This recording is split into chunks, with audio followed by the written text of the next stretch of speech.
नमस्कार दोस्तों, स्वागत है आप सभी का संकल्प स्टडी पॉइंट उत्तराखंड में। तो दोस्तों आज हम इंग्लिश से जो है रिवीजन क्लास 8 जो है डिस्कस करेंगे और इससे पहले के जो लेक्चर्स हैं उनको दोस्तों आप प्लेलिस्ट में जाकर देख सकते हैं। चलिए दोस्तों स्टार्ट करते हैं आज का सेशन और आप सभी लोग दोस्तों वीडियो के एंड तक जरूर बने रहें। पहला क्वेश्चन लेते हैं दोस्तों आज का और साथ ही साथ आप लोग आंसर करते हुए चलेंगे। पहला क्वेश्चन क्या है देखिए, पहला है the wisdom of the ancients is a work by. आपको बताना है the wisdom of the ancients जो है ये किसका वर्क है। ऑप्शन देखिए, Charles Lamb, Francis Bacon, M K Gandhi या फिर कमला दास। चलिए आंसर कीजिए, क्या हो जाएगा इसका right answer. The wisdom of the ancients, ठीक है, किसका वर्क है ये बताइए, क्या हो जाएगा यहाँ पर राइट आंसर। तो राइट आंसर हो जाएगा दोस्तों ऑप्शन बी जो है यहाँ पर राइट आंसर हो जाएगा, फ्रांसिस बेकन। ठीक है, किसका वर्क है, फ्रांसिस बेकन का वर्क है the wisdom of the unsent. ठीक है, साथ ही साथ दोस्तों आपको पूछा जा सकता है ये वर्क जो है कब पब्लिश्ड हुआ था। ठीक है, the wisdom of the unsent जो है ये वर्क पब्लिश हुआ था दोस्तों 1609 में। ठीक है, 1609 में पब्लिश्ड हुआ था ये, ध्यान रखेंगे। इसका मतलब होता है प्राचीन काल का ज्ञान। ठीक है, the wisdom of the unsent, इनकी प्राचीन काल का ज्ञान जो है ये किसका वर्क है, फ्रांसिस बेकन का वर्क है दोस्तों। ठीक है, साथ ही साथ दोस्तों आपको यहाँ पर फ्रांसिस बेकन का बॉर्न कब हुआ, यानी कब जन्म हुआ था फ्रांसिस बेकन का, ये आपको ध्यान में रखना है। बॉर्न की बात करें तो इनका जन्म हुआ था दोस्तों 1561 में। ठीक है, ध्यान रखेंगे कहाँ हुआ था, इन लंदन। ठीक है, साथ ही साथ बात करें डेथ की तो फ्रांसिस बेकन की जो डेथ हुई थी दोस्तों कब हुई थी, तो ये भी आपको ध्यान में रखना है। डेथ हुई थी दोस्तों 1626 में। क्लियर है। सारे जो इम्पोर्टेंट वर्क्स हैं दोस्तों ये आप सभी ने पढ़े हैं फ्रांसिस बेकन के, अच्छे से आप जो है इनके वर्क्स को देख लें। ठीक है, जैसे आपका द एडवांसमेंट ऑफ लर्निंग इनका वर्क है 1605 में आया था। उसी प्रकार जो है न्यू एटलांटिस इनका वर्क है 1626 में आया। ठीक है, नोम आर्गनम इनका वर्क है दोस्तों 1620 में आया। ठीक है, सारे वर्क्स इनके जो है अच्छे से आपको याद रखने हैं। ठीक है, तो ध्यान रखेंगे the wisdom of the unsent जो है ये वर्क किसका है, फ्रांसिस बेकन का है। ठीक है, कब पब्लिश हुआ था, 1609 में। ठीक है, चलिए अगला देखिए क्वेश्चन नंबर 2, इसका आंसर करेंगे। क्वेश्चन नंबर 2 है दोस्तों, which work of Bacon left unfinished due to his sudden death.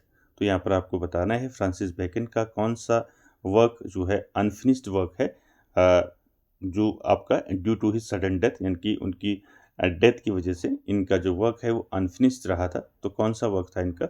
Option देखिए, नॉर्म Organum, New Atlantis, advancement of learning या फिर नन ऑफ दीज। अभी ऊपर बताया था मैंने आपको। ठीक है, तो राइट आंसर क्या हो जाएगा क्वेश्चन नंबर 2 का, न्यू अटलांटिस। ठीक है, न्यू अटलांटिस जो वर्क है दोस्तों ये कब आया था, मैंने अभी बताया था आपको 1626। ठीक है, ध्यान रखेंगे। और आप जानती हैं फ्रांसिस बेकन की डेथ कब हुई थी, 1626 में ही हुई थी।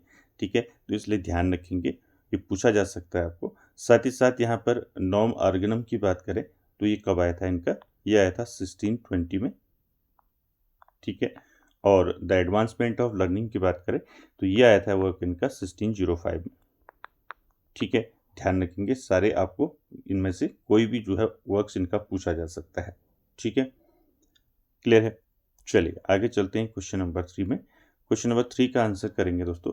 3 है लैम्ब एसेज व पब्लिश्ड इन, यानी कि आपको बताना है चार्ल्स लैम्ब के जो एसेज थे दोस्तों वो पब्लिश्ड हुए थे, किस में पब्लिश्ड हुए थे। ऑप्शन देखिए, the London magazine, the Rambler, the Tatler या फिर नन ऑफ दीज। चलिए आंसर कीजिए, ये क्वेश्चन भी मैंने आपको कई बार बता रखा है। तो क्या हो जाएगा यहाँ पर राइट आंसर बताइए। चार्ल्स लैम्ब के जो निबंध हैं दोस्तों वो किस मैगजीन में जो है पब्लिश्ड हुए थे। तो 3 का दोस्तों राइट आंसर हो जाएगा यहाँ पर द लंदन मैगजीन। ठीक है, ऑप्शन ए जो है यहाँ पर राइट आंसर हो जाएगा। ध्यान रखेंगे दोस्तों, चार्ल्स लैम्ब के जो एसेज हैं वो किस में पब्लिश्ड हुए थे, द लंदन मैगजीन में पब्लिश्ड हुए थे। ठीक है, साथ ही साथ दोस्तों चार्ल्स लैम्ब की बात करें तो चार्ल्स लैम्ब के बारे में आप जानती हैं दोस्तों, चार्ल्स लैम्ब का जन्म कब हुआ था। बॉर्न की बात करें तो जन्म हुआ था 1775 में। ठीक है, ध्यान रखेंगे। कहाँ हुआ था जन्म जो है, लंदन में हुआ था इनका जन्म, ये भी ध्यान रखेंगे। साथ ही साथ डेथ की बात करें तो इनकी डेथ हुई थी दोस्तों 1834 में। क्लियर है। साथ ही साथ दोस्तों आपको ध्यान में रखना है इनके जो इम्पॉर्टेंट वर्क्स हैं, यानी कि मेजर वर्क्स हैं, वो आपको ध्यान रखने हैं। जैसे आपका एसेज ऑफ इलिया हो गया, ठीक है, टेल्स फ्रॉम शेक्सपियर हो गया, लास्ट एसेज ऑफ इलिया हो गया, ठीक है, अ टेल ऑफ रोजामंड ग्रे हो गया, ठीक है, द ओल्ड फैमिलियर फेसेस हो गया, ठीक है, ड्रीम चिल्ड्रन हो गया। तो सारे वर्क्स किसके हैं, चार्ल्स लैम्ब के हैं, ठीक है। इनको आप अच्छे से ध्यान में रखेंगे, ठीक है। कौन कौन से वर्क्स बताए मैंने आपको, ये कई बार मैं आपको बता चुका हूँ, इसलिए आपको इनको याद रखना है, ठीक है। एसेज ऑफ इलिया कब आया था इनका वर्क, 1823 में आएगा, 3 में आया था, ठीक है। साथ ही साथ अगर आपको पूछा जाए लास्ट एसेज ऑफ इलिया, ठीक है, लास्ट एसेज ऑफ इलिया, ठीक है, लास्ट एसेज ऑफ इलिया कब आया था इनका, तो 1833 में आया था, ठीक है, 1833। साथ ही साथ याद रखेंगे टेल्स फ्रॉम शेक्सपियर, ये इन्हीं का वर्क है, ठीक है। साथ ही साथ अ टेल ऑफ रोजामंड ग्रे, ठीक है, ओल्ड फैमिलियर फेसेस, ठीक है,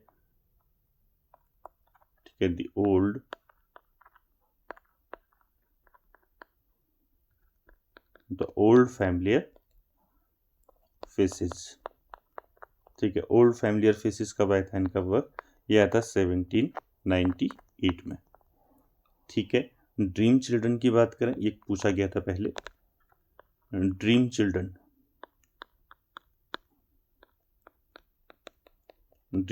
कब आया था इनका वर्क, यह आया था दोस्तों 1822 में, ठीक है। तो इनके वर्क्स भी आपको ध्यान में रखने हैं। इसके अलावा जो है मैंने बता दिया आपको tales from Shakespeare, a tale of Rosamund Gray, ठीक है, ये भी इन्हीं के वर्क है। तो सारे वर्क्स आपको ध्यान में रखने हैं, ठीक है।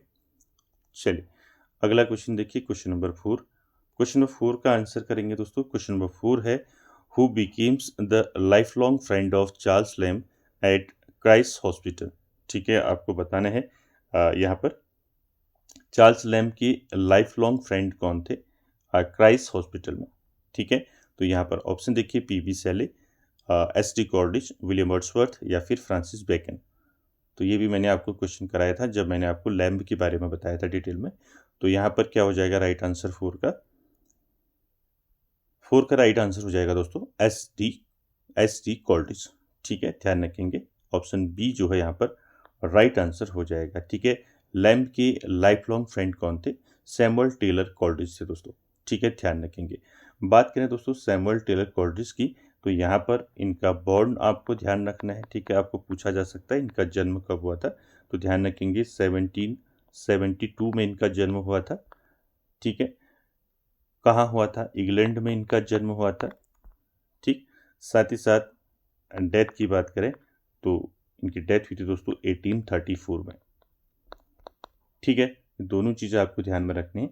साथ ही साथ दोस्तों यहाँ पर इनके मेजर वर्क्स की बात करें तो मैंने प्रत्येक जो है आपकी रिवीजन क्लास में आपको जो है डिटेल में बताया है। इनके वर्क्स हो गए, बॉर्न, डाइट, सारी चीज़ें आपको मैंने बता रखी, ठीक है। तो यहाँ पर मेजर वर्क्स की बात करें तो आप सभी ने पढ़े हैं, ठीक है।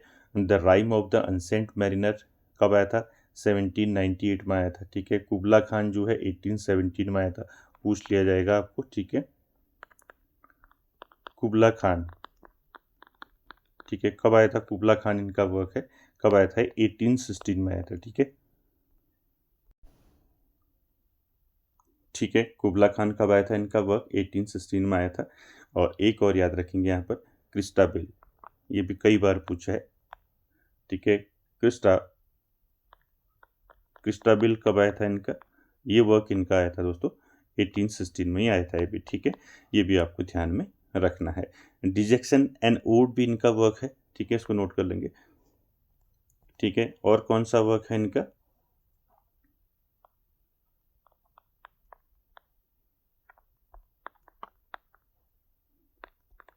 डिजेक्शन एंड ओड, ठीक है। डिजेक्शन एंड ओड किसका वर्क है दोस्तों, किसका वर्क है, एस.डी. कॉल्ड्रिज का वर्क है, ठीक है। कब आया था दोस्तों, ये आपको ध्यान रखना है, ये आया था आपका 1802 में, ठीक है। 1802 में कौन सा वर्क आया था कॉल्डिस का, डिजेक्शन एंड वुड, ठीक है, ध्यान रखेंगे। साथ ही साथ इसके अलावा जो है फ्रॉस्ट एट मिडनाइट भी इन्हीं का वर्क है, ठीक है। तो सारे वर्क्स दोस्तों आपको ध्यान में रखने हैं, ठीक है।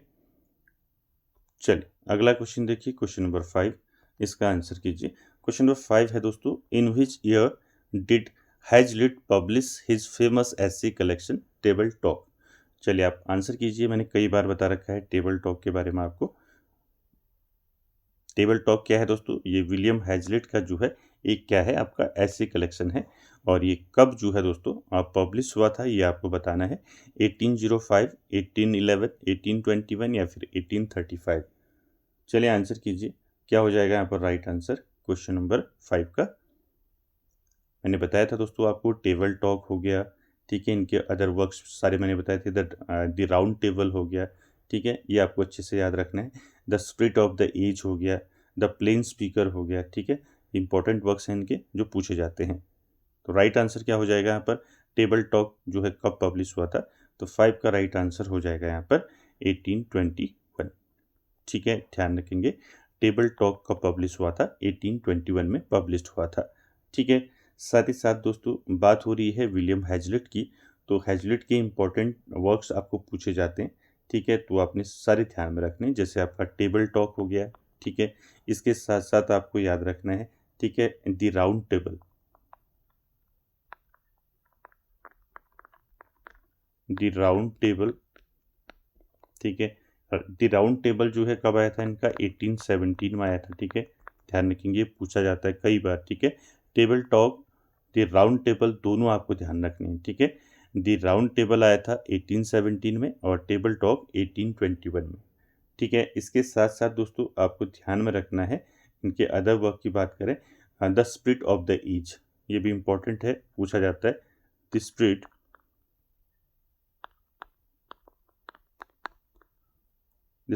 ऑफ द एज, ये कब आया था इनका वर्क, ये आया था दोस्तों 1825 में, ठीक है। साथ ही साथ द प्लेन स्पीकर, ठीक है, ये भी इंपॉर्टेंट वर्क है इनका, ठीक है, the plain speaker, PLAIN, plain speaker, कब आया था प्लेन स्पीकर इनका वर्क, 1826 में, ठीक है, 1826 में, क्लियर है। साथ ही साथ मैंने एक वर्क और बताया था आपको, लाइफ ऑफ नेपोलियन बोनापार्ट, ठीक है, life of Napoleon,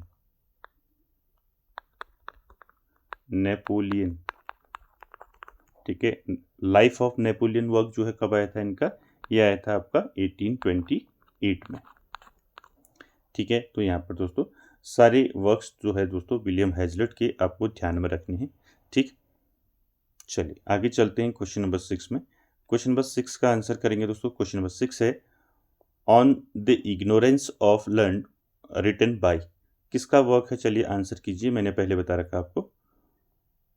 on the ignorance of learn किसका वर्क है, written by Charles Lamb, Francis Bacon, E.G. Gardner या फिर विलियम हैजलिट।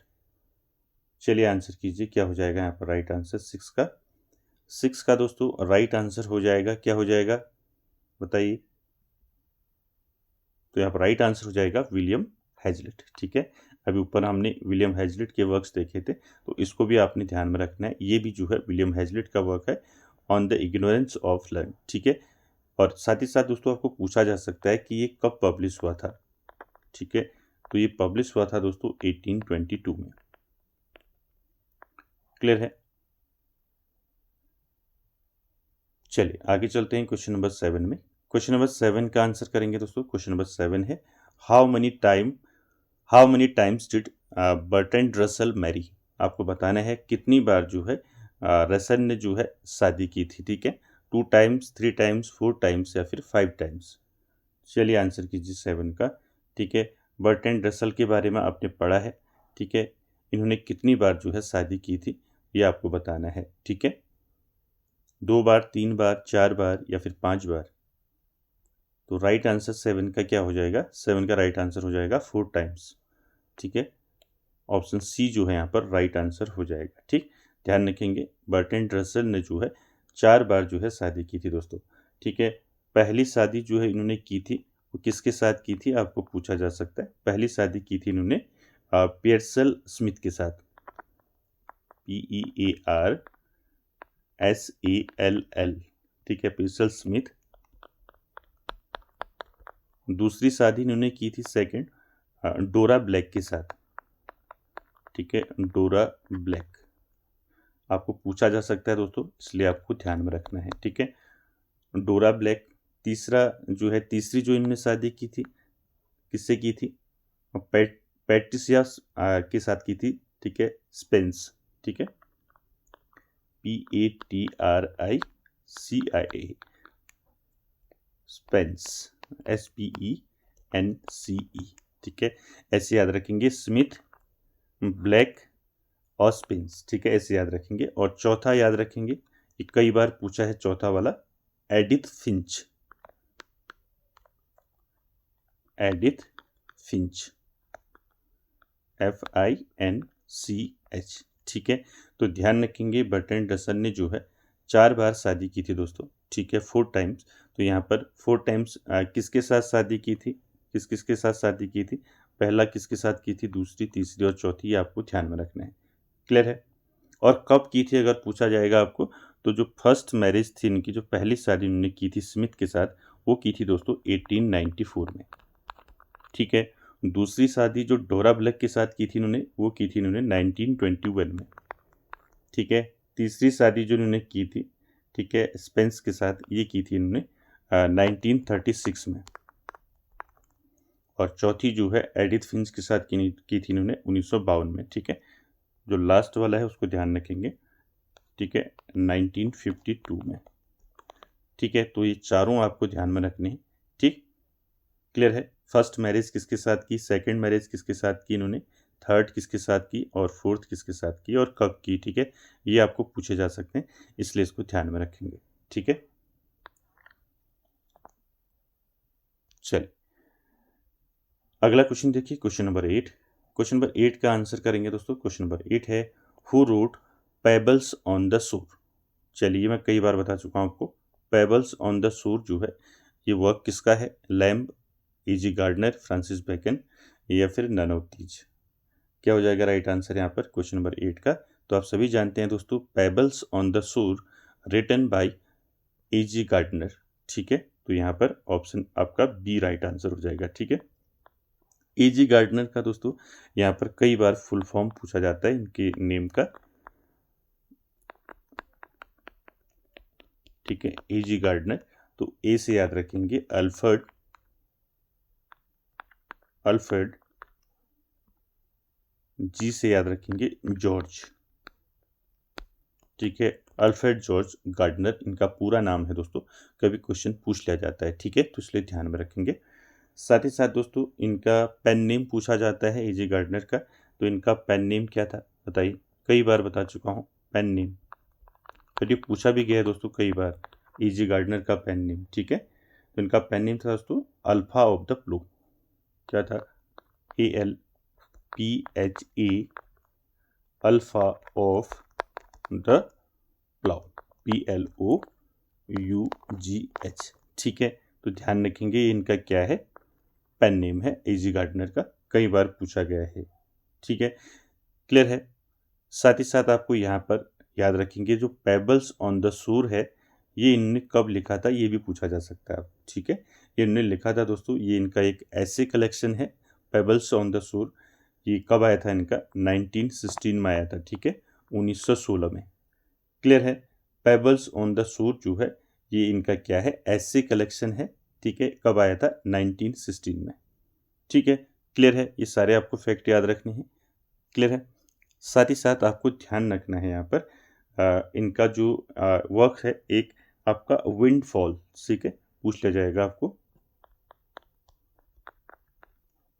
विंडफॉल्स किसका वर्क है, विंडफॉल, तो ध्यान रखेंगे E.G. गार्डनर का वर्क है, कब आया था इनका, 1920 में, ठीक है, 1920 में इनका एक वर्क आया था विंडफॉल्स, ठीक है। साथ ही साथ पिलर्स ऑफ सोसाइटी इनका वर्क है, पिलर्स ऑफ सोसाइटी, ठीक है। ऑन सेइंग प्लीज हो गया इनका वर्क है, ठीक है, on saying please, on saying please. ठीक है दोस्तों, देखिए एग्जाम में जो है आपको इनके वर्क्स पूछे जाएंगे। ठीक है, तो वहाँ पर आपको कंफ्यूज नहीं होना है, क्योंकि वहाँ पर अलग अलग राइटर के वर्क्स आपको देखने को मिलेंगे ऑप्शन में। तो वहाँ पर आपको, अभी तो मैं क्वेश्चन में बता रहा हूँ आपको, एजी गार्डनर के वर्क्स बता रहा हूँ, तो यहाँ पर आप आसानी से जो है इसको समझ पा रहे होंगे। लेकिन एग्जाम हॉल में आपको जो है दिक्कत हो सकती है, तो इसलिए आप जो है अच्छे से इनको दिमाग में रख लें। ठीक है, ऑन सेइंग प्लीज किसका वर्क है? एजी गार्डनर का। ठीक है, साथ ही साथ और कौन कौन से वर्क हैं इनके, सारे मैंने बता रखे हैं आपको, बताइए। All about a dog. ठीक है, ऑल अबाउट अ डॉग, ये भी इनका वर्क है। ठीक है, ध्यान रखेंगे। तो कुछ इंपॉर्टेंट वर्क्स हैं इनके, आपने ध्यान रखनी है। ठीक, चलिए अगला क्वेश्चन देखिए, क्वेश्चन नंबर 9। क्वेश्चन नंबर 9 का आंसर करेंगे दोस्तों। 9 है, who translated my experiment with truth from Gujarati into English. चलिए आंसर कीजिए, ये तो आप जानती हैं। ऑप्शन देखिए, राजा राव, आर के नारायण, महादेव देसाई या फिर none of these. My experiment with truth, ये क्या है दोस्तों, किसका वर्क है? आप जानते हैं क्या है? ये है दोस्तों ऑटोबायोग्राफी। ठीक है, ऑटोबायोग्राफी इनकी आत्मकथा है। किसकी आत्मकथा है? बताइए, किसकी आत्मकथा है? महात्मा गांधी जी की। ठीक है, महात्मा गांधी। ठीक है, ध्यान रखेंगे। महात्मा गांधी जी की जो ऑटोबायोग्राफी है वो क्या है? माई एक्सपेरिमेंट विथ ट्रूथ। ठीक है, ये ओरिजिनली जो है दोस्तों गुजराती में लिखी गई थी, लेकिन इसको इंग्लिश में किसने ट्रांसलेट किया था, ये आपको पूछा गया है। ठीक है, तो राइट आंसर क्या हो जाएगा दोस्तों यहाँ पर 9 का? तो 9 का राइट आंसर हो जाएगा दोस्तों महादेव देसाई। ठीक है, महादेव देसाई का नाम याद रखेंगे। ठीक है, महादेव देसाई ने माई एक्सपेरिमेंट्स विथ ट्रूथ का जो है गुजराती से जो है इंग्लिश में इन्होंने ट्रांसलेट किया था इसको। ठीक है, ध्यान रखेंगे। The story of my experiments with truth originally written in Gujarati, translated into English किसने किया है? महादेव देसाई ने। ठीक है दोस्तों, ध्यान रखेंगे। चलिए अगला देखिए, क्वेश्चन नंबर 10। क्वेश्चन नंबर 10 का आंसर करना है, Khushwant Singh was born in. चलिए आंसर कीजिए, खुशवंत सिंह का जो जन्म है कब हुआ था, आपको पूछा गया है। 1915, 1917, 1921 या फिर 1925। चलिए आंसर कीजिए, क्या हो जाएगा इसका? मैंने बता रखा है कई बार आपको, खुशवंत सिंह इनका जन्म हुआ था दोस्तों, कब हुआ था? 1915 में हुआ था इनका जन्म। ठीक है, ए ऑप्शन राइट हो जाएगा। ठीक है, अब मेजर वर्क्स की बात करें खुशवंत सिंह के, तो मेजर वर्क्स मैंने बता रखे हैं आपको कौन कौन से इनके मेजर वर्क्स हैं। जैसे आपका ट्रेन टू पाकिस्तान इनका वर्क है। ठीक है, और हिस्ट्री ऑफ द सिख इनका वर्क है। ठीक है, I shall not hear the nightingale इनका वर्क है। दिल्ली इनका एक नोवेल है दोस्तों। ठीक है, साथ ही साथ द कंपनी ऑफ वुमेन मैंने कल बताया था आपको। ठीक है, तो ये आप सारे इनके जो वर्क्स हैं वो ध्यान में रखने हैं। ठीक है, पहला ध्यान रखेंगे, a history of the Sikh. ठीक है, ये वर्क आप कब आया था इनका? 1953 में।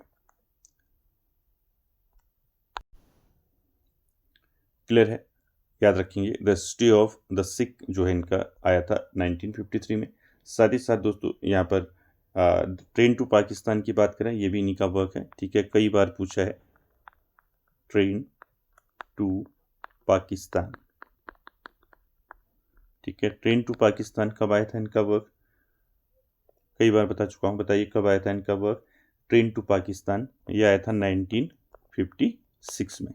ठीक है, साथ ही साथ दोस्तों दिल्ली इनका एक नोवेल है। ठीक है, दिल्ली कब आया था? दिल्ली अ नोवेल ये आया था इनका 1984 में। ठीक है, साथ ही साथ मैंने कल बताया था आपको, द कंपनी ऑफ वुमेन,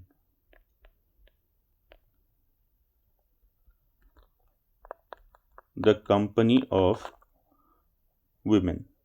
ठीक है, शॉर्ट में लिख दिया मैंने। ठीक, द कंपनी ऑफ वुमेन कब आया था इनका? ये आया था 1999 में, 1999 में आया था।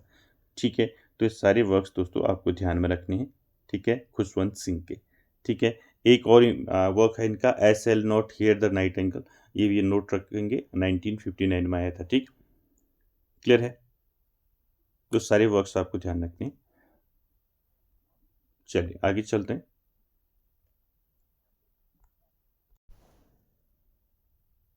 चलिए क्वेश्चन नंबर 11 का आंसर करेंगे दोस्तों। क्वेश्चन नंबर 11 है, who said O for a life of sensation rather than of thoughts. ठीक है, किसने कहा है आपको बताना है। ठीक, ये स्टेटमेंट किसने कहा है, पहले स्टेटमेंट को ध्यान से देख लें। O for a life of sensations rather than of thoughts. चलिए आंसर कीजिए, क्या हो जाएगा इसका राइट आंसर। ओह विचारों के बजाय संवेदनाओं या अनुभूतियों के जीवन के लिए। तो ये किसने कहा है दोस्तों, विलियम वर्ड्सवर्थ, कीट्स, शैली या फिर बेकन। क्या हो जाएगा राइट आंसर यहाँ पर आपका क्वेश्चन नंबर 11 का। तो राइट आंसर हो जाएगा दोस्तों इसका जॉन कीट्स। ठीक है, बी ऑप्शन राइट हो जाएगा, ध्यान रखेंगे। ठीक है, स्टेटमेंट दोस्तों यहाँ से भी क्वेश्चन पूछा जाता है, आपका स्टेटमेंट्स आते हैं, तो इसको आपने अच्छे से याद रखना है। ठीक, क्लियर हो गया, जॉन कीट्स। ठीक, बाकी बात करें जॉन कीट्स की दोस्तों, आप जानती हैं इनके फेमस ओड आपने पढ़े हैं कीट्स के। ठीक है, इनके कौन कौन से ओड हैं जो पूछे जाते हैं आपको, इंपॉर्टेंट ओड जो है, odd on A Grecian earn इनका ओड है। ठीक है, odd on a Grecian earn. ठीक है, आप सभी ने पढ़ा है। ठीक, उसके साथ साथ ode to a nightingale, ode to a Nightingale.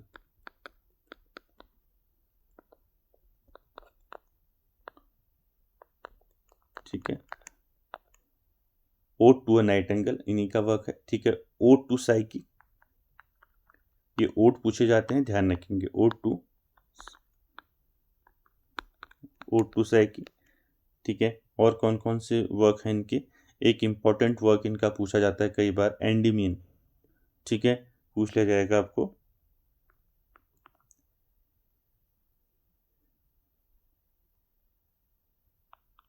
Endymion. कब आया था एंडीमियन इनका वर्क बताइए। एंडीमियन आया था इनका 1818 में। ठीक है, 1818 में आया था एंडीमियन। ठीक है, बाकी इनके अदर वर्क की बात करें, द पॉट ऑफ बैसिल इनका वर्क है। ठीक है, लामिया इनका वर्क है।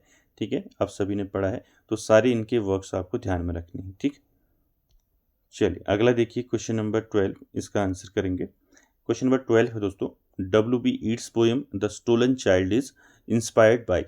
चलिए आंसर कीजिए, आपको बताना है W B Yeats poem the stolen child is inspired by Irish mythology, Greek mythology, Egyptian mythology या फिर नन ऑफ दीज। पहले तो आपको याद रखना है, द स्टोलन चाइल्ड जो है ये किसकी पोम है। ठीक है, पूछ लिया जाएगा आपको, तो किसकी पोम है, डब्ल्यू बी ईट्स की।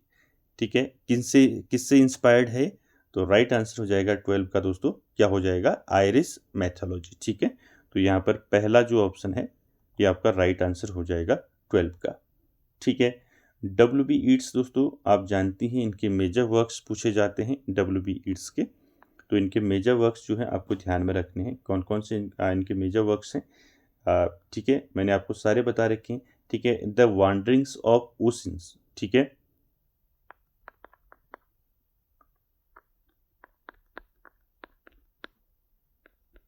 The वांडरिंग्स of ocean. ठीक है, साथ ही साथ याद रखेंगे दूसरा वर्क इनका, द सीक्रेट रोज।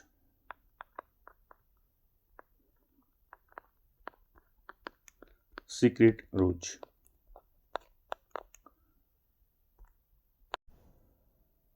ठीक है, सीक्रेट रोज के अलावा और कौन कौन से वर्क हैं इनके बताइए। अ विजन बताया था मैंने आपको, अ विजन। ठीक है, अ विजन किसका वर्क है, अ विजन, ये भी दोस्तों किसका वर्क है, डब्ल्यू बी ईट्स का है। ठीक है, द टावर कई बार पूछा जाता है, द टावर।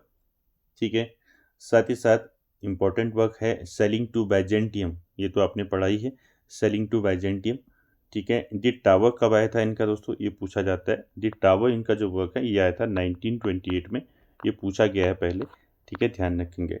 ठीक है, दी टावर कब आया था 1928 में। अब विजन की बात करें, अब विजन आया था इनका 1925 में, 1925 में। ठीक है, साथ ही साथ दोस्तों यहाँ पर द वांडरिंग्स ऑफ ओशन ये आया था इनका 1889 में। ठीक है, और द सीक्रेट रोज की बात करें, द सीक्रेट रोज आया था इनका 1903 में। ठीक है, तो ये सारे वर्क्स आपको ध्यान में रखने हैं WBETS के। और साथ ही साथ इनका एक वर्क है दोस्तों रिस्पॉन्सिबिलिटीज। ठीक है, ये भी पूछा गया था पहले। ठीक है, ध्यान रखेंगे। रिस्पॉन्सिबिलिटीज वर्क किसका है, ये भी WBETS का है। कब आया था, 1914 में आया था। ठीक है, इनको नोट कर ले पहले।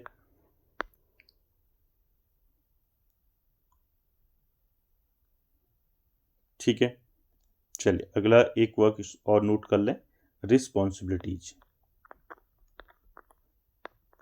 रिस्पॉन्सिबिलिटीज,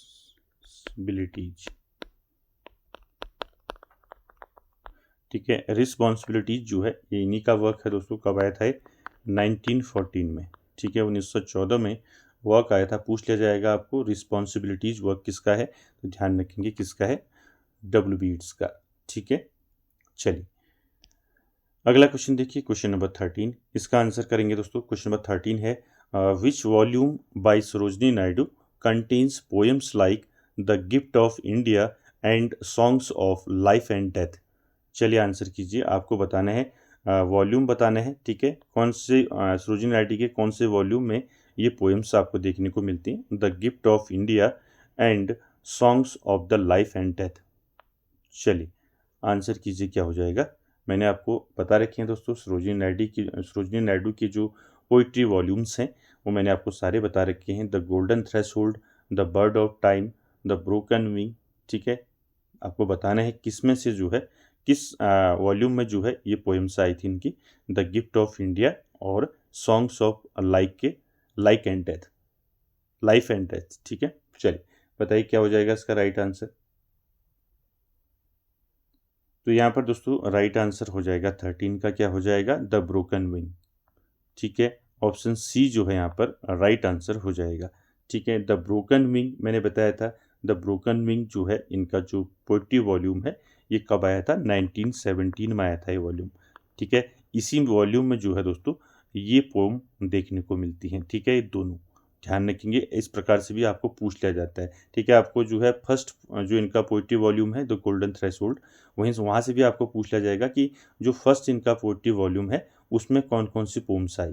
ठीक है, इस प्रकार से भी क्वेश्चन पूछ लिए जाते हैं। तो आपको इनके पोइट्री वॉल्यूम्स याद रखने हैं, साथ ही साथ कौन से पोइट्री वॉल्यूम में कौन सी पोम्स इनकी आई थी। ठीक है, वो आपको ध्यान रखने हैं। ठीक, the gift of India and songs of life and death, ये दोनों पोइम्स जो है किस में आई थी, द ब्रोकन विंग में। ठीक है, साथ ही साथ दोस्तों द गोल्डन थ्रेशोल्ड। ठीक है, द गोल्डन थ्रेशोल्ड जो है दोस्तों इनका क्या है, पहला पोइट्री वॉल्यूम है। ठीक है, पहला पोइट्री वॉल्यूम है। कब आया था ये आया था आपका 1905 में। ठीक है, ध्यान रखेंगे इसको। द बर्ड ऑफ टाइम की बात करें, द बर्ड ऑफ टाइम जो है इनका सेकेंड जो है पोइट्री वॉल्यूम है। कब आया था बर्ड ऑफ टाइम, 1912 में। ठीक है, तो इनसे भी क्वेश्चन पूछ लिया जाता है, जैसे आपका द गोल्डन थ्रेशोल्ड से आपको पूछ लिया जाएगा गोल्डन थ्रेशोल्ड जो फर्स्ट पोइट्री वॉल्यूम है सरोजिनी नायडू का, इसमें कौन कौन सी पोएम्स आई। ठीक है, तो ये तो आपका सही हो गया। ठीक है, सी ऑप्शन यहाँ पर राइट हो गया। ठीक है, द ब्रोकन विंग में आए दोनों पोएम। इसके अलावा जो है मैं आपको बता देता हूँ सॉन्ग्स ऑफ, ये आपका द गोल्डन थ्रेशोल्ड और द बर्ड ऑफ टाइम में कौन कौन सी पोएम्स आई। ठीक है, देखिए द गोल्डन थ्रेशोल्ड की बात करें, ये पोइट्री वॉल्यूम्स इनका आया था। कब आया था, 1905, अभी मैंने बताया। इसमें जो इम्पोर्टेंट इनकी पोएम्स आई वो कौन कौन सी आई, सबसे पहले याद रखेंगे पैलेंक्विन बियरर्स। ठीक है, पैलेंक्विन बियरर्स, BEARERS। ठीक है, दूसरी पोम कौन सी आई इसमें, बेंगल सेलर्स। ठीक है, आपको पूछ लिया जाएगा बेंगल सेलर्स जो है ये पोम जो है किस पोइट्री वॉल्यूम में आई। ठीक है, तो ध्यान रखेंगे इसको। बेंगल सेलर्स, ठीक है, बेंगल सेलर्स भी इसमें आया। द इंडियन वेबर्स आपने पढ़ा है, ठीक है, the Indian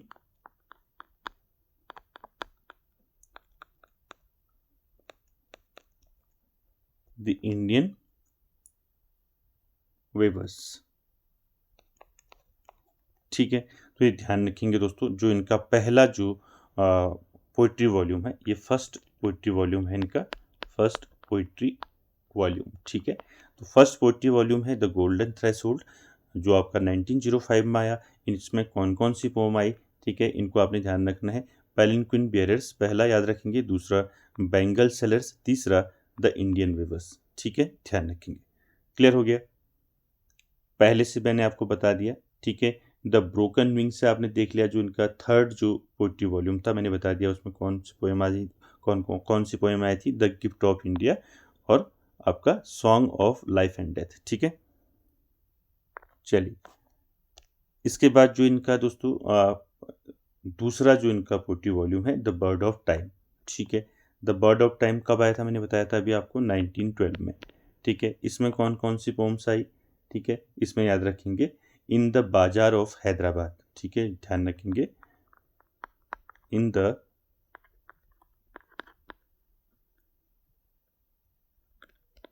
the bazaars of Hyderabad, ठीक है, हैदराबाद। क्लियर है, तो यहाँ पर आपको ये तीनों जो है इनके वॉल्यूम जो है पोइट्री वॉल्यूम, इनमें कौन कौन सी पोम आई वो आपको ध्यान में रखना है दोस्तों, ये पूछ लिए जाते हैं, ठीक है। क्लियर हो गया, चलिए अगला क्वेश्चन देखते हैं, क्वेश्चन नंबर 14 का आंसर करेंगे। Kamala Das mother was a teacher, doctor, politician या फिर पोइटस। चलिए आंसर कीजिए क्या हो जाएगा। मैंने बताया था आपको कमला दास की बात हो रही है, ठीक है। तो कमला दास की जो मदर थी दोस्तों वो क्या थी, आपको बताना है, उनका ऑक्यूपेशन क्या था। तो राइट आंसर हो जाएगा 14 का दोस्तों पोइटस, ठीक है। लेखिका थी दोस्तों कमला दास की मदर, ठीक। और इनकी मदर का नाम क्या था, कमला दास की मदर का नाम, ठीक है, अगर आपको पूछा जाए कमला दास की मदर का नाम क्या था, नलपत बाला, क्या था, नलपत बालामणि अम्मा, ठीक है, ऐसे याद रखें, बालामणि अम्मा, ठीक है। इस प्रकार से भी पूछ लिया जाएगा आपको, तो ध्यान रखेंगे, ठीक है। साथ ही साथ दोस्तों आपको इनके पोइट्री कलेक्शंस याद रखने हैं कमला दास के, ये सारे बता रखे हैं मैंने पोइट्री कलेक्शन इनके। समर इन कलकत्ता हो गया, द डिसेंडेंट हो गया, ठीक है, ये ध्यान रखने हैं, ठीक। क्लियर हो गया, और इनकी ऑटोबायोग्राफी बताई है, इनकी ऑटोबायोग्राफी कौन सी है, ठीक है। ऑटोबायोग्राफी की बात करें, माई स्टोरी, ठीक। तो ये भी आपको ध्यान रखना है, बाकी मैंने सारे वर्क्स आपको बता रखे हैं, ठीक। चलिए अगला देखिए, क्वेश्चन नंबर 15, इसका आंसर करेंगे। क्वेश्चन नंबर 15 है दोस्तों, I am every women who seeks love, this line belong to. चलिए बताइए किस में से ये लाइन्स दी गई हैं दोस्तों, किस में से पूछी गई हैं, बताइए। An introduction, the looking glass, my grandmother's house. चलिए, I am every women who seeks love, कई बार आपने देखा होगा ये स्टेटमेंट, मैं हर स्त्री हूं जो प्रेम चाहती है। मैंने आपको कमला दास जो है अच्छे से बता रखा है दोस्तों, आप डिटेल क्लास में जरूर देखें। तो क्या हो जाएगा यहाँ पर राइट आंसर, तो 15 का राइट आंसर हो जाएगा एन इंट्रोडक्शन, ठीक है, ए ऑप्शन राइट हो जाएगा दोस्तों, ध्यान रखेंगे। I am every women who seeks love, मैं हर स्त्री हूं जो प्रेम चाहती है। तो दोस्तों ये एक फ्रेज है, ठीक है, ये दोस्तों आपका एन इंट्रोडक्शन में है, ठीक है। एन इंट्रोडक्शन जो है दोस्तों ये क्या है, एक फेमस पोम है, क्या है, फेमस पोएम है। किसने लिखा है इसको, कमला दास ने, ठीक है।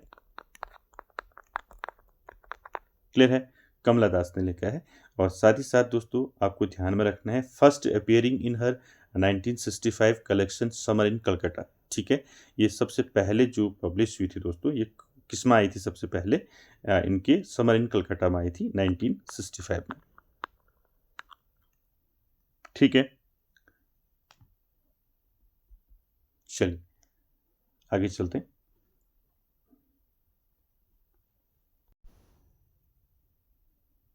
चलिए अगला क्वेश्चन देखिए, क्वेश्चन नंबर फर्स्ट आपने आंसर करना है, the murder of a newborn child.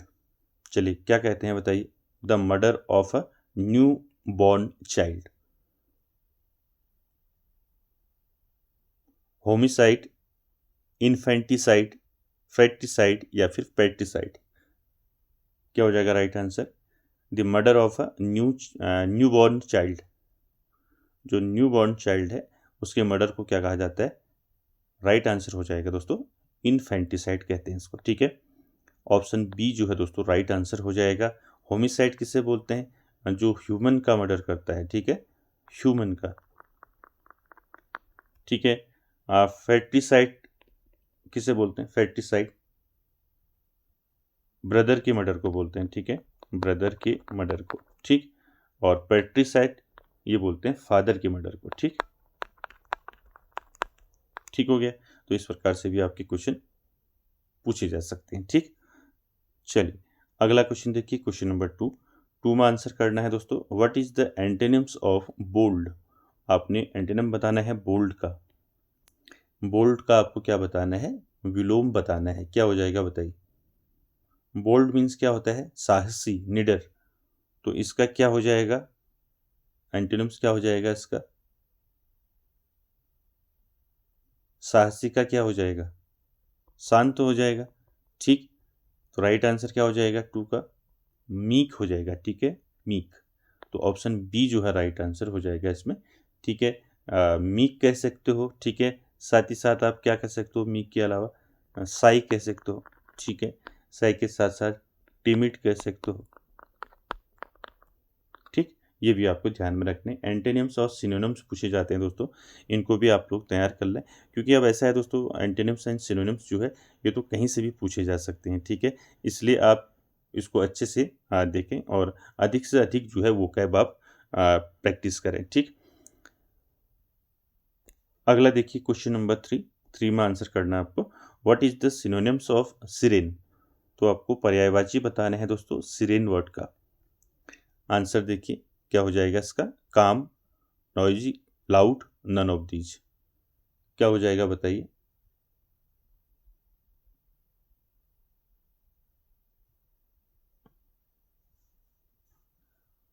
क्या हो जाएगा बताइए। सिरेन का मतलब क्या होता है, सौम्य होता है, निर्मल कहते हैं जिसको। तो इसका क्या हो जाएगा, पर्यायवाची पूछा है तो क्या हो जाएगा, काम हो जाएगा। ठीक है, ऑप्शन ए जो है राइट आंसर हो जाएगा। काम कह सकते हैं, कूल कह सकते हैं। ठीक है, कूल के साथ साथ आप कह सकते हैं इसको पीसफुल कह सकते हैं। ठीक है, पीसफुल। ठीक, चलिए अगला देखिए क्वेश्चन नंबर फोर का आंसर करेंगे दोस्तों। फोर है आपका, which term means missing the mark और एरर ऑफ जजमेंट। चलिए किस टर्म का मतलब होता है missing the mark, error of judgement. कई बार आपने पढ़ा है, जिसको हम क्या कहते हैं, एरर इन जजमेंट कहते हैं, फैटल फ्लो भी कहते हैं इसको। अब आप समझ चुके होंगे। तो फोर का दोस्तों राइट आंसर क्या हो जाएगा, हमार्सिया। ठीक है, ऑप्शन बी जो है राइट आंसर हो जाएगा दोस्तों। हमार्सिया पढ़ा होगा आपने। ठीक है, hamartia is a literary term coined by Aristotle. ठीक है, इसको कॉइन्ड किसने किया था, पूछ लिया जाएगा आपको। इसको कॉइन्ड किया था दोस्तों अरिस्टोटल ने। ठीक है, अरिस्टोटल। ठीक, अरिस्टोटल ने इसको कॉइन्ड किया था। ठीक है, साथ ही साथ इसका मतलब क्या होता है, हमार्सिया पूछा जाता है। एरर, आपका एरर ऑफ जजमेंट हो गया। ठीक है, मिसिंग द मार्क हो गया। साथ ही साथ इसको बोलते हैं फैटल फ्लो। कई बार आपने पढ़ा होगा फैटल फ्लो। ठीक है, क्या होता है दोस्तों, ये एक भूल होती है, घातक भूल, या कह सकते हैं निर्णय में त्रुटि।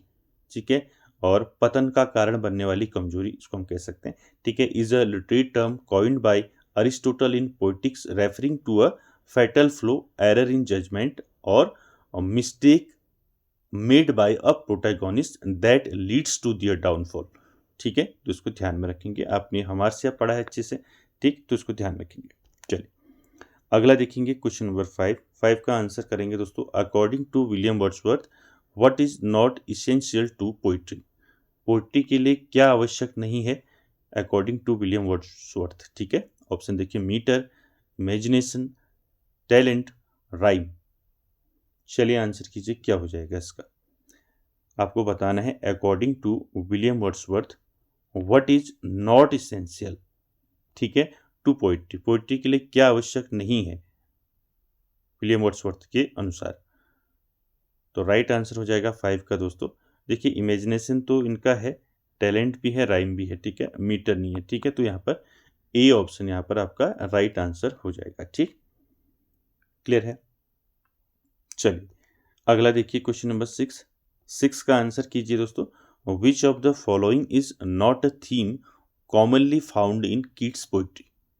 चलिए बताइए, विच of the following is not a theme commonly found in kids poetry.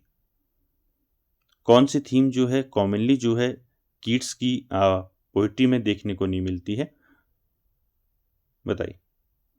Love, nature, political activism या फिर ब्यूटी।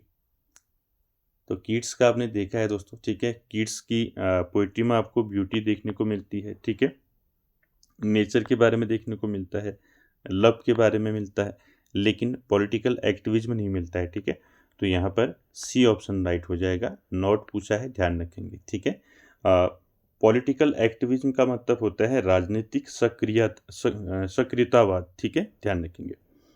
किड्स की बात करें, किड्स के इंपॉर्टेंट वर्क्स आप जानती हैं दोस्तों, ode to nightingale, ode to the Grecian, अभी बताया था मैंने, एंडेमियन, ठीक है, Lamia, La Belle Dame sans Merci भी इन्हीं का वर्क है। ठीक है, जॉन किड्स का पूछा जाता है, लाबिला डेम सन्स मर्सी।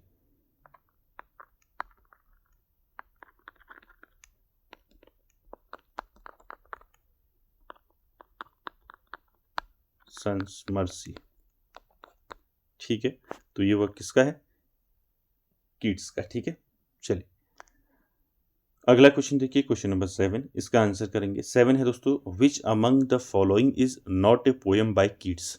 आपको बताना है which among the following is not a poem by Keats. Keats के द्वारा कौन सी पोम यहाँ पर नहीं लिखी गई है, वो आपको बताना है। Endymion, O solitude, ode to a nightingale, ode to skylark. चलिए आंसर कीजिए, क्या हो जाएगा। देखिए एंडीमियन अभी ऊपर बताया था मैंने, ठीक है, एंडीमियन किसका वर्क है, किड्स का वर्क है दोस्तों ये, ठीक है, जॉन किड्स का। कब लिखा था इन्होंने, 1818 में लिखा था। ठीक है, एंडीमियन। ओ सॉलिट्यूड भी इन्हीं का वर्क है, ठीक है, जॉन किड्स का। ओ टू ए नाइटिंगेल इन्हीं का वर्क है, ठीक। ओ टू स्काईलार्क जो है ये जॉन किड्स का नहीं है दोस्तों, ये किसका वर्क है, ये है दोस्तों पीबी शैले का। किसका वर्क है, पीबी शैले। ठीक, क्लियर हो गया। तो यहाँ पर आपका ऑप्शन डी जो है राइट आंसर हो जाएगा 7 का। चलिए अगला देखिए, क्वेश्चन नंबर 8 का आंसर करेंगे दोस्तों। Break break break is a poem written by. चलिए आंसर कीजिए, ये भी मैंने आपको अच्छे से बता रखा है। Break break break is a poem written by, ये पहले पूछा गया है दोस्तों ये क्वेश्चन, तो आपको बताना है क्या हो जाएगा इसका answer. Matthew Arnold, Tennyson, W.B. Yeats या फिर नन ऑफ दीज। तो क्या हो जाएगा 8 का right answer. Break break break जो है दोस्तों ये पोम जो है किसने लिखी है, तो ये लिखी है टेनिसन ने। ठीक है, तो बी ऑप्शन यहाँ पर आपका राइट आंसर हो जाएगा दोस्तों 8 का। ठीक है, टेनिसन के वर्क्स आप जानती हैं दोस्तों, इन मेमोरियम इनका एक वर्क है, ठीक है, और यूलिसस हो गया, द लेडी ऑफ सैलोट हो गया, क्रॉसिंग द बार हो गया। एक पूछा जाता है कि इन्होंने इन मेमोरियम किसकी याद में लिखा था, इन मेमोरियम, ठीक है, टेनिसन ने इन मेमोरियम किसकी याद में लिखा था दोस्तों, आर्थर हेनरी हेलन। ठीक है, इसको याद रखेंगे AHH। ठीक है, क्लियर है। चलिए अगला देखिए, क्वेश्चन नंबर 9। क्वेश्चन नंबर 9 का आंसर करेंगे दोस्तों। 9 है, Rugby Chapel is a poem by Matthew Arnold in the memory of his mother, father, sister, brother. तो आप जानती हैं दोस्तों, रग्बी चैपल जो है दोस्तों ये वर्क है दोस्तों मैथ्यू अर्नल्ड का, और इन्होंने किसकी याद में लिखा था दोस्तों रग्बी चैपल। तो ये दोस्तों राइट आंसर हो जाएगा इसका, फादर के याद में लिखा था इन्होंने। तो ऑप्शन बी जो है यहाँ पर राइट आंसर हो जाएगा दोस्तों 9 का। ठीक है, ध्यान रखेंगे। मैथ्यू अर्नल्ड के जो इंपॉर्टेंट वर्क्स हैं दोस्तों पूछे जाते हैं, ठीक है, आपका लिटरेचर एंड डोगमा हो गया, सोहराब एंड रुस्तम हो गया, ठीक है, रग्बी चैपल हो गया। अब पूछा जाएगा रग्बी चैपल कब लिखा इन्होंने, कब आया था, ये पूछा जाता है 1867, रग्बी चैपल, ठीक है, ध्यान रखेंगे। एक इनका आता है डॉबर बीच, ये आप सभी ने पढ़ा है, ठीक है, डॉबर बीच जो है ये वर्क किसका है, मैथ्यू अर्नोल्ड का है। कब आया था वर्क इनका, ये भी 1867 में ही आया था, ठीक है, ध्यान रखेंगे इनके वर्क, ठीक है। एक इनका वर्क है दोस्तों थायरिसिस, ठीक है, कौन सा वर्क है इनका, थायरिसिस, ये भी कब आया था इनका, 1867, ठीक है। द स्कॉलर जिप्सी हो गया, ठीक है, सोहराब एंड रुस्तम हो गया, लिटरेचर एंड डोगमा हो गया, ये सारे वर्क्स किसके हैं, मैथ्यू अर्नोल्ड के हैं, ध्यान रखेंगे। चलिए अगला देखिए क्वेश्चन नंबर 10 का आंसर करेंगे दोस्तों। क्वेश्चन नंबर 10 है the famous line where ignorant armies clash by night is taken from a poem by. चलिए आंसर कीजिए, ये फेमस लाइन है दोस्तों, आपको बताना है ये फेमस लाइन जो है किस पोएम से ली गई है ये फेमस लाइन है। ऑप्शन देखिए, William Wordsworth, Keats, Matthew Arnold या फिर none of these. Where ignorant armies clash by night, यानी कि जहां अज्ञानी सेनाएं रात में आपस में भिड़ती हैं, तो कहाँ से है दोस्तों ये बताइए। तो राइट आंसर हो जाएगा दोस्तों यहाँ पर क्या हो जाएगा, 10 का राइट आंसर मैथ्यू अर्नोल्ड। अब आपको ध्यान रखना है कि मैथ्यू अर्नोल्ड की किस पोएम में दोस्तों ये लाइन्स है, तो ध्यान रखेंगे ये है डॉबर बीच की लाइन है, ठीक है। डॉबर बीच कब आया था, ये अभी बताया था आपको 1867 में पब्लिश हुआ था, ठीक है, ध्यान रखेंगे, ठीक, क्लियर है। Where ignorant armies clash by night, यानी कि जहां अज्ञानी सेनाएं रात में आपस में भिड़ती हैं, ठीक है, ये लाइन जो है दोस्तों मैथ्यू अर्नोल्ड की डॉबर बीच से है, ठीक है, ध्यान रखेंगे इसको, क्लियर है। चलिए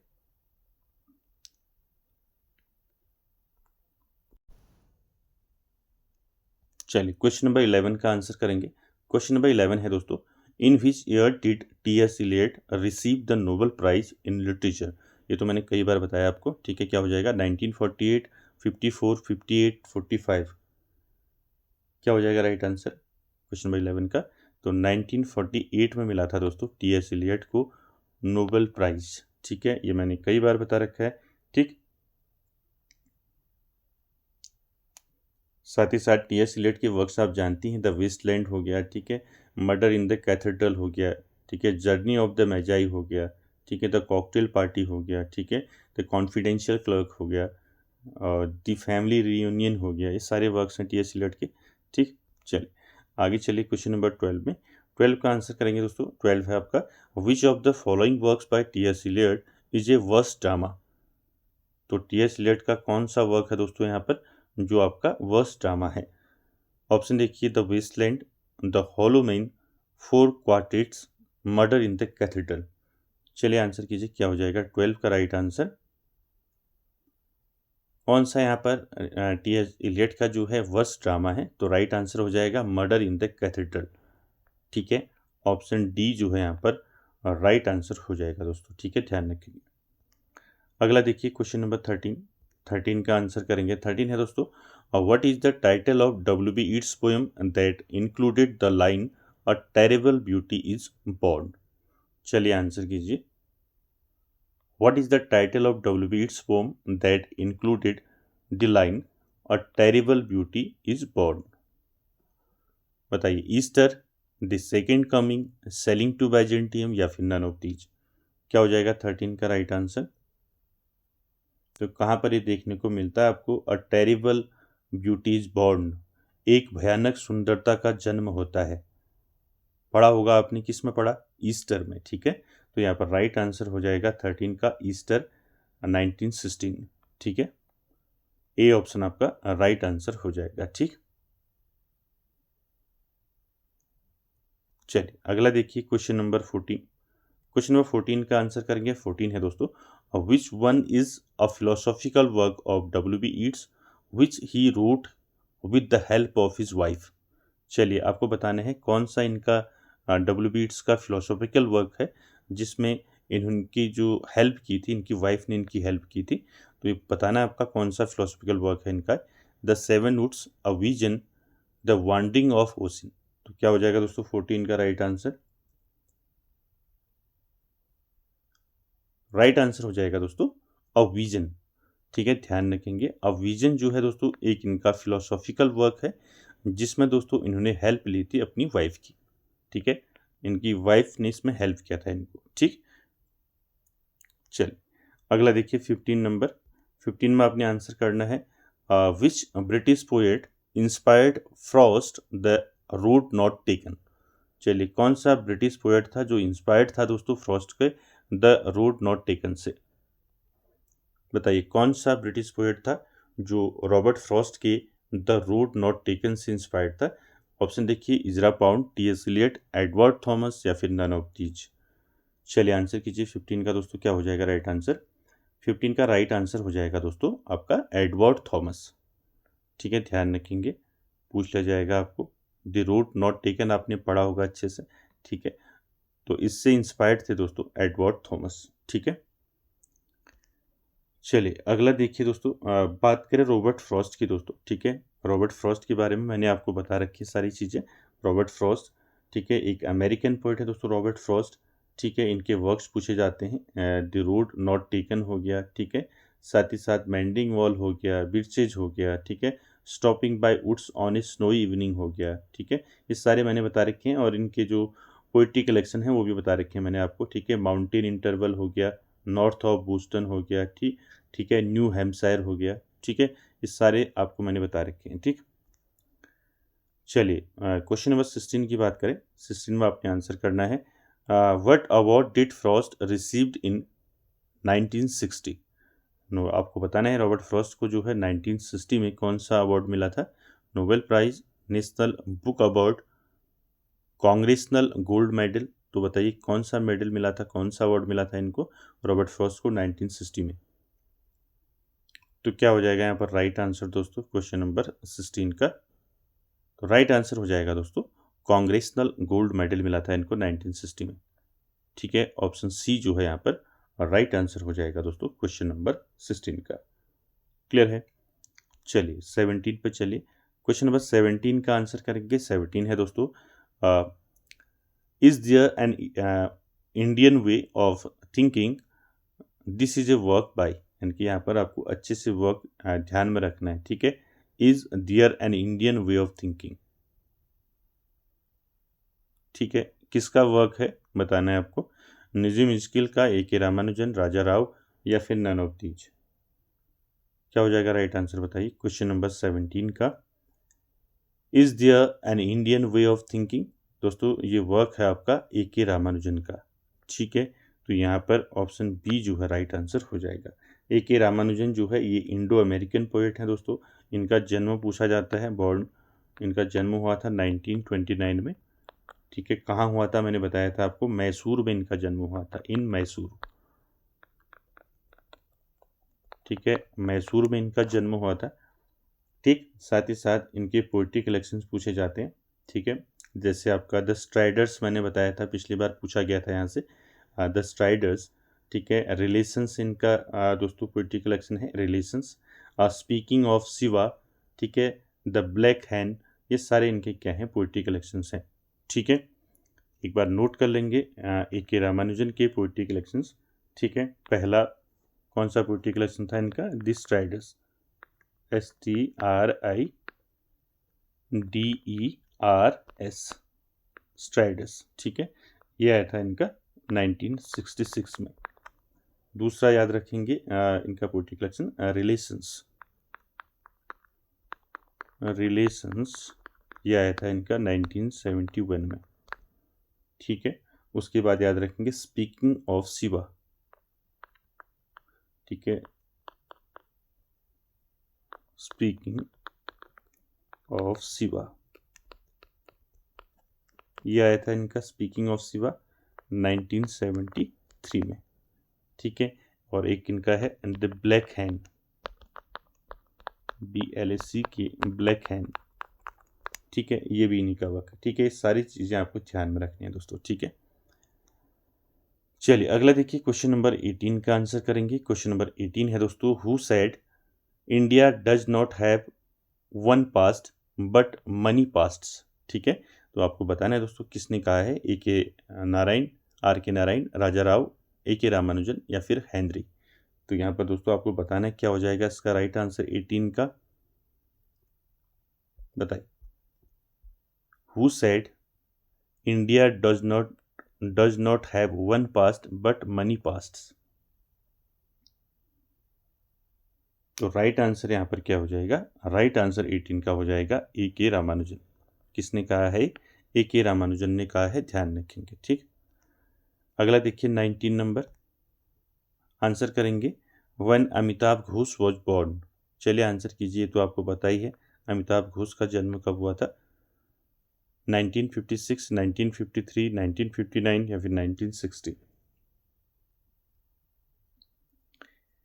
तो अमिताभ घोष का जन्म हुआ था दोस्तों, कब हुआ था, 1956 में हुआ था, बताया था मैंने, 11 जुलाई 1956। ऑप्शन ए जो है राइट आंसर हो जाएगा। ठीक है, इनके इंपॉर्टेंट वर्क्स पूछे जाते हैं अमिताभ घोष के, सारे मैंने आपको बता रखे हैं। द सर्कल ऑफ रीजन हो गया, the shadow lines, the Calcutta chromosome, ठीक है, the glass palace, the hungry tide, river of smoke, ये सारे मैंने आपको बता रखे हैं। ठीक, अगला देखिए क्वेश्चन नंबर 20 और आज का आखिरी क्वेश्चन, इसका आंसर करेंगे। 20 है दोस्तों, Mahesh Dattani was awarded Sahitya Akademi award in the year 1998 for his one of the following works. आपको सीधे सीधे बताना है कि महेश दत्तानी को साहित्य अकादमी अवार्ड जो है किस वर्क के लिए मिला था। ऑप्शन देखिए, Tara, final solutions, dance like a man, none of these. चलिए आंसर कीजिए। पहले तो आपको यहाँ पर ध्यान रखना है दोस्तों, ठीक है, महेश दत्तानी को जो है साहित्य अकादमी जो अवार्ड है कब मिला था, ये मिला था 1998 में। क्लियर है, किसके लिए मिला था, तो राइट आंसर हो जाएगा यहाँ पर फाइनल सॉल्यूशंस। ठीक है, बी ऑप्शन राइट हो जाएगा दोस्तों। ठीक है, ध्यान रखेंगे महेश दत्तानी को फाइनल सॉल्यूशंस के लिए 1998 में साहित्य अकादमी अवार्ड मिला था। ठीक है, क्लियर है, तो याद रखेंगे दोस्तों। तो दोस्तों आज की क्लास में इतना ही, मिलते हैं नेक्स्ट क्लास में, तब तक के लिए धन्यवाद।